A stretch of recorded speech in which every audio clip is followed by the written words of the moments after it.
Sandringham kicked off season 2011 with a heart-stopping win over Coburg at home. Jack Stephen had a busy first quarter, collecting 10 disposals and a goal. Aaron Sipos was a highlight for the Zebras in his first official VFL game. He presented well and booted 3 majors.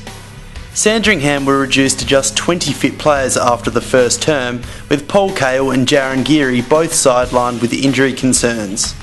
Late in the final quarter, Sipos kicked his 3rd goal to put the Zebras just 3 points behind Coburg.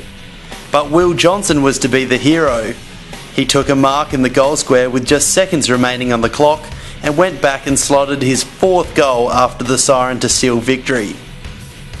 The top 5 best players for Sandringham were St Kilda listed players Tom Lynch, Jack Stephen, Tom Simpkin, Will Johnson and Reece Stanley.